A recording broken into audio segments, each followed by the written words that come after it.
be subject to the exercise of his Section 35 right? Is that what's being suggested?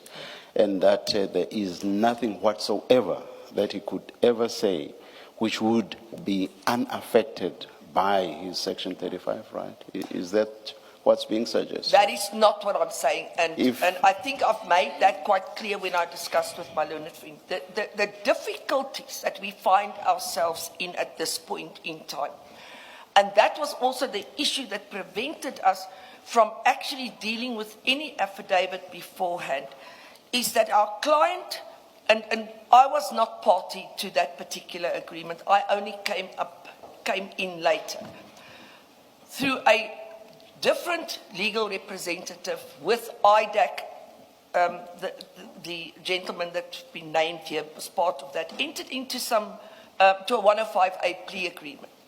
The magistrate then came back and found that the sentence wasn't just, and therefore gave all the parties time to go and reconsider.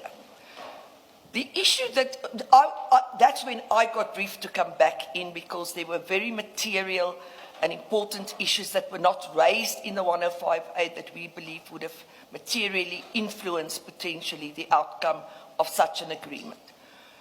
The only time that that matter could be dealt with, or the issues that was raised at that point, and if you bear with me, I have to choose my words carefully at this point because it's a very difficult situation, was when the magistrate finally made a ruling. So past Monday, that is a day ago, 2 days ago, he actually, in terms, I think it's 105 capital A 9B Roman 2, if I'm correct. He actually said, well, he asked the state, what is your contention? The state said, oh, we wish to continue. He asked us and we said, no, we assail from the agreement.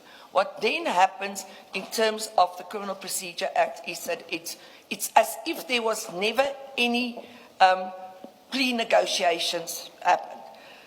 The issue for me is, and this is where I want to answer your question, Chairperson, is we were not involved in those negotiations. We know what transpired and under what circumstances in those negotiations.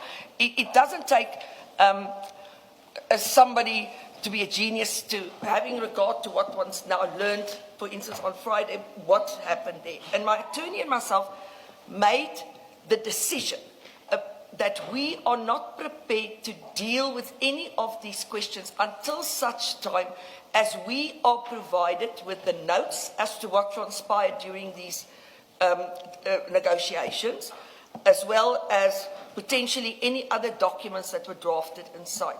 Because from the say-so that we've heard, it impacts on a lot of the questions we were asked to answer. And we are not prepared to just on somebody's say-so say, okay, we now exercise our Section 35 right on this and this and this. We want to come here as officers of the court, properly advising our client how that these are questions that you have to answer. You're compelled to answer them. You can't, let's say, invoke Section 35 rights. And as we sit here, Chairperson, we still can't give you an answer to that question because we still don't have that. So there is, of course, and that is the long and the short of it, there is answers that you can answer. But at this point, I can't come to you as an officer of the court in honesty and say to you, okay, this is my instructions. I need to, because of this quagmire of IDAC's involvement, be sure that what we say to you is truthful, because there's also the penalty of perjury, and of course there's a previous inconsistent statement that can be raised at any stage. So for that reason alone, I agree with you. There are issues, of course, you can never assail your compulsion to answer to those. But until such time as we can present to this Honourable Commission an affidavit that we satisfied contains, is based on facts and where we can invoke that right correctly, I cannot even go as far as to say we don't know this person.